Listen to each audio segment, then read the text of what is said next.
declínio da biodiversidade, alteração na vazão dos rios, redução da produção agrícola, ondas de frio e calor intensas.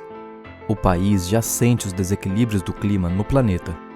O aumento dos eventos extremos, dos desastres naturais, da poluição e das doenças tropicais mostram que, para além dos impactos no ambiente natural, a própria vida humana está fragilizada.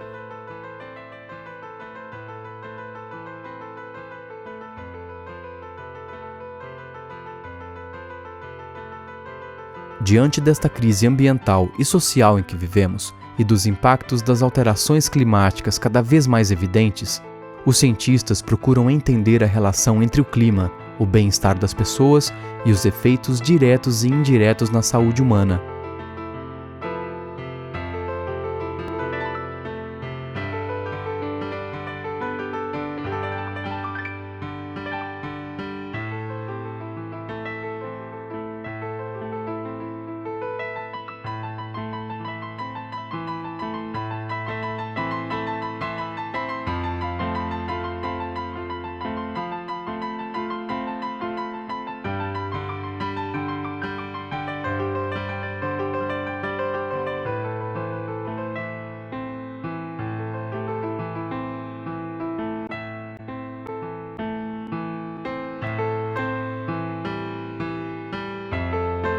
Olha, veja, nós estamos observando um aumento na frequência de eventos climáticos extremos, né? Esse talvez seja um dos impactos mais importantes. Nós estamos já observando o aumento da temperatura média no Brasil. Com o aumento, por exemplo, de eventos extremos, de grandes inundações, de grandes chuvas, deslizamentos, aumenta essa possibilidade de contato das pessoas com esses organismos patogênicos, com as bactérias que vão causar as doenças. Então, dengue é uma das doenças que vai ocorrer por causa dessa mudança de clima urbano. Quer dizer, as cidades, pelas ilhas de calor que fizeram, elas se transformaram num laboratório natural para estudar o que vai acontecer com a saúde humana no futuro. A dengue se concentra em grandes cidades quentes do Brasil e de lá emitem ondas de propagação, difusão da doença. O conhecimento que nós adquirimos com os estudos de dengue, eles permitem antever um pouco da transmissão de Zika e chikungunya. A Zika provavelmente vai ter um comportamento semelhante, mas está adquirindo velocidades muito maiores do que dengue quando entrou no Brasil. Hoje o mosquito e o vírus viajam de primeira classe de avião. Eles voam para lugares que eles não voavam antes. Mas você tem as condições climáticas favoreceram a eclosão mais eficiente dos ovos. Nós temos percebido que o Zika vírus ele se espalhou com uma velocidade enorme e atinge quase a população toda, independente de classe social, de local de residência, mas porque algumas pessoas têm quadros clínicos muito mais graves do que outras. E isso tem tudo a ver com as políticas públicas, porque esses lugares onde estão tendo os quadros mais graves de Zika têm piores condições de saneamento, piores condições de vida em geral, e é ali que a gente tem que concentrar os esforços de controle de mosquito, atenção pré-natal, cuidar das crianças, cuidar das gestantes, e por isso essa necessidade de se monitorar o tempo todo. Nós estamos montando painéis de monitoramento não só da infecção por Zika, mas de todas essas complicações. Apesar dessa conjunto de dúvidas e de questões que são colocadas para esses vírus novos, persiste a questão climática, porque tanto o mosquito quanto o vírus, quanto a população, são regulados por questões climáticas. Se o aumento da temperatura média do planeta atingir as projeções dos cenários climáticos mais severos, haverá uma preocupação crescente com os limites da adaptação humana frente aos extremos climáticos, como as ondas de calor, que se tornarão cada vez mais frequentes, causando transtornos no bem-estar, na qualidade de vida e na saúde das pessoas.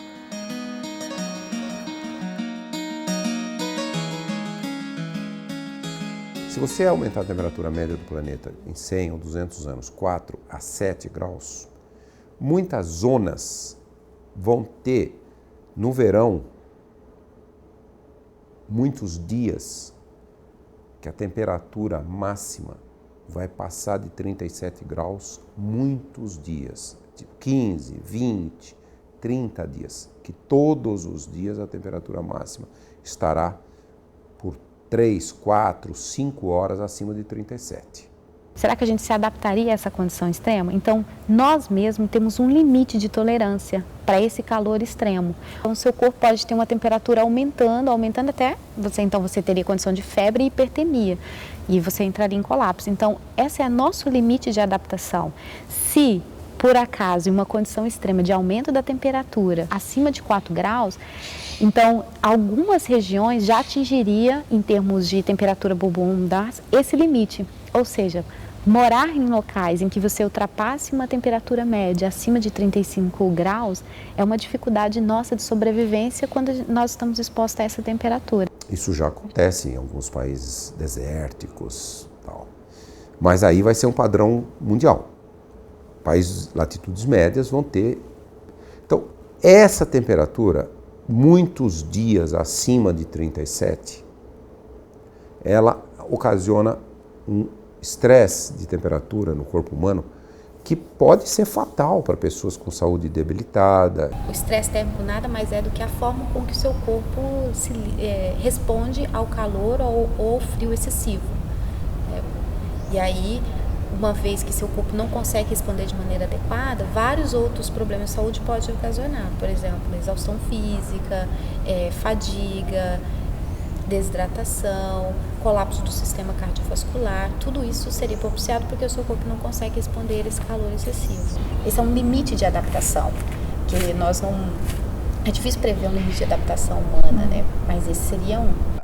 A saúde ela é muito resultado desse conjunto de situações que são econômicas, que são ambientais, que são climáticas. Um dos exemplos, eu acho, graves assim, do Brasil é que a gente tem uma concentração de queimadas na Amazônia exatamente no período seco. Então, essa conjunção da queimada, que é uma pressão agrícola para desmatamento, para a introdução do gado, junto com a perda de umidade, perda da capacidade das plantas de manter a umidade no seu entorno, aumenta a inflamabilidade e isso gera as grandes queimadas que produzem problemas respiratórios. Exatamente, quer dizer, o impacto na saúde da exposição à fumaça na Amazônia é muito grande, às vezes é inclusive maior do que a exposição à poluição do ar nos grandes centros urbanos do Brasil, como São Paulo, Rio de Janeiro, Manaus, por exemplo, né?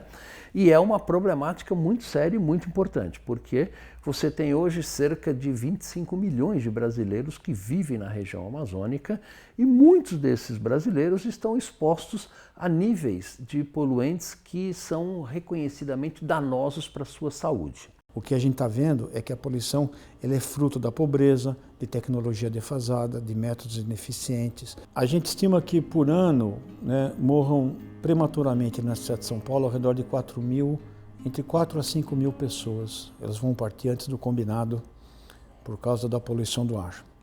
Na região metropolitana, qualquer coisa em torno de 7 a 8 mil pessoas. No mundo, foram 7 milhões pela última estimativa feita em 2012. 7 milhões é muita gente. É mais do que malária, por exemplo. E essa é a diferença da poluição do ar em relação ao plasmódio, em relação à gripe suína, à dengue e outras coisas. E existem interesses econômicos e legítimos envolvidos no combate à poluição. Para entender a dimensão dos efeitos das mudanças climáticas na vida das pessoas, a Fundação Oswaldo Cruz, em parceria com o INCT para Mudanças Climáticas, lançou o Observatório, uma plataforma virtual que avalia a relação entre as mudanças do clima e a saúde da população brasileira.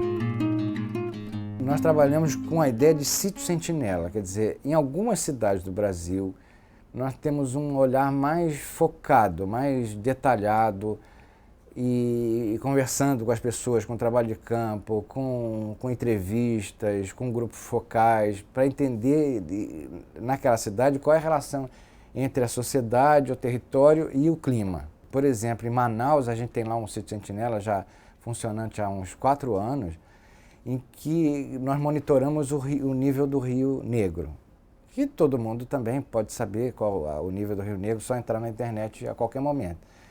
Mas como isso afeta a saúde? E qual é o nível tolerável do Rio Negro? A partir de que nível o rio pode ser uma ameaça para a saúde das pessoas? Você sabe que a região amazônica ela é muito acentuada a questão da sazonalidade, a questão das cheias e a questão da seca. E nós conseguimos estudar exatamente esse impacto da sazonalidade na população amazônica. Nós tivemos também estudos mais detalhados na área de mudanças metabólicas, de mudanças na situação de saúde, associando isso às questões das mudanças climáticas e, logicamente, do aumento de poluição na região em função do período maior de seca. O que esse projeto identificou? Ele identificou efeitos agudos da questão das doenças respiratórias, principalmente em crianças e idosos. E outra coisa importante que nós fazemos é tentar fazer modelos preditivos. Nós fizemos um já de dengue, de leptospirose, um de malária. Quer dizer, quais são as projeções possíveis dessas doenças para o futuro e como elas podem ser controladas, que políticas podem ser elaboradas para controle disso. O que a gente detectou também é que os médicos, os profissionais de saúde que fazem o atendimento, eles ainda não fazem a ligação, a conexão entre mudança climática e efeito na saúde. Os próprios profissionais, é como se a mudança climática estivesse totalmente à parte do cotidiano daquela população. No entanto, quando você está lá, quando você está fazendo um estudo como esse, isso fica tão evidente. Além dos efeitos diretos na saúde, as mudanças do clima também interferem na qualidade de vida, nas relações sociais e no bem-estar das pessoas.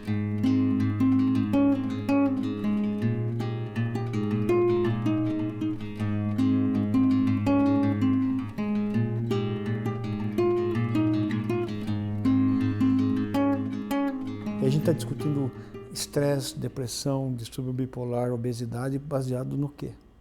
Por isso que a gente tem que trazer a discussão das mudanças climáticas e sustentabilidade para conteúdos atuais e presentes aqui no seu local. O discurso tem que ser o seguinte: se vier de transporte coletivo, você vai andar sem perceber 4 a 5 quilômetros. Se você caminhar, se você andar de bicicleta, você vai não só reduzir a emissão de poluentes, mas o transporte coletivo, o caminhar, o andar de bicicleta vai reduzir seu risco de diabetes, aterosclerose, depressão, osteoporose. Se você come menos carne vermelha, você não só reduz a emissão de metano no pasto, mas você reduz seu risco de câncer de estômago, de intestino e também reduz seu risco de síndrome metabólica. Então, tudo que é mais sustentável, em geral, é mais saudável também. Então, com isso, você dá um argumento de adesão, um argumento a mais para você adotar políticas mais sustentáveis. Produção de alimentos de forma natural, orgânica, vão reduzir o consumo de defensivos agrícolas e pesticidas e todas as suas consequências adversas. As alterações climáticas trazem alertas, mas também inspiram mudanças. Motivam novos hábitos com outros ritmos e modos mais equilibrados de estar no planeta.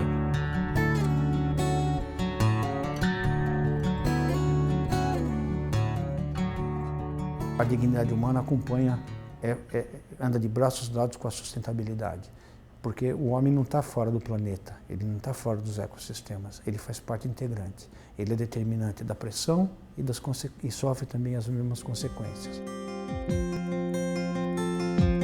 O desejo por cidades mais acolhedoras para se viver inspira mudanças cotidianas e constantes. Por isso, a conexão entre as diferentes frentes do conhecimento se mostra o principal caminho para aliar ciência, equilíbrio ambiental e modelos de vida mais saudáveis.